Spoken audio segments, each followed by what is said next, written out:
Driving at night has always been a bit eerie for me, but that fateful night took the concept of fear to a whole new level. I had just left a late-night gathering with friends and was navigating my way through a desolate stretch of highway, surrounded by an endless sea of trees. The moon hung ominously low in the sky, casting long, menacing shadows across the road. I had always been a fan of horror stories, but I had never expected to find myself in one. The radio hummed softly in the background, its staticky whispers mingling with the rustling of leaves in the wind. I tried to concentrate on the music, hoping it would provide a much-needed distraction from the growing unease in the pit of my stomach. The darkness outside seemed to press in on me, and my heart quickened with each passing mile. As I drove deeper into the forest, the road ahead became increasingly treacherous. Twists and turns appeared out of nowhere, and the faded lines on the asphalt did little to guide me.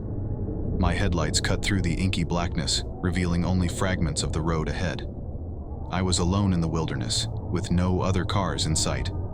It was as if the world had disappeared, leaving me in this nightmarish solitude. Then, the rain started. At first, it was a gentle drizzle, but it quickly escalated into a torrential downpour. The wipers struggled to keep up, and the rain drummed loudly on the roof of my car. My visibility dropped to almost zero, and panic surged through me. I knew I needed to pull over, but there was nowhere to do so safely. The dense forest on either side of the road seemed to swallow me whole, and the thought of stopping in this forsaken place filled me with dread. My phone had no signal, and the GPS on my dashboard displayed only a blank screen. I was well and truly lost. The only choice I had was to keep moving forward, hoping that I would find my way out of this nightmare. The road continued to twist and turn, and I had no idea how long I had been driving. My sense of time had become distorted, and the world outside my car had become a blurry, surreal landscape.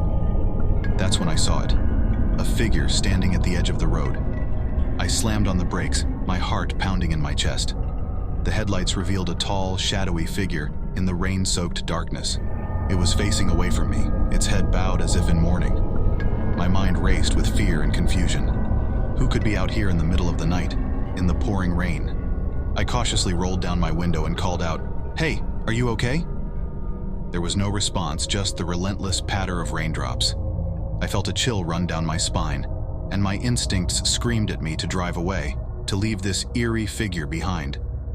But something compelled me to stay, to find out who this person was and why they were here. I opened the car door and stepped out into the rain. The figure remained motionless, still facing away from me. I took a hesitant step closer and reached out to touch its shoulder. As my fingers made contact, the figure slowly turned around. My heart froze. The face that stared back at me was not human. It had vacant, soulless eyes that glowed with an otherworldly light. Its skin was a sickly gray, stretched tight over its skeletal frame. The mouth opened, revealing rows of sharp, jagged teeth, and a guttural, unearthly sound escaped its throat. I stumbled backward, falling to the wet pavement. My mind reeled, unable to process the horror before me. I scrambled to my feet and raced back to my car, my heart pounding in my chest. I slammed the door shut and locked it, my hands shaking uncontrollably. The figure remained by the roadside, its gaze fixed on me. I could feel its malevolence, its hunger for something I couldn't comprehend. With trembling hands, I started the car and sped away, leaving the nightmarish creature behind. The rain continued to pour, and I drove faster and faster, desperate to escape the darkness that had enveloped me. I didn't know where I was going, but I couldn't stay on that desolate highway any longer. As I finally reached civilization, the rain began to subside, and the first rays of dawn broke through the horizon. I pulled into a gas station, my hands still shaking. I knew that I had ventured into a world of horrors that night, a world beyond my understanding. And I couldn't help but wonder, was it all just a figment of my imagination? Or had I truly encountered something supernatural in the heart of the night?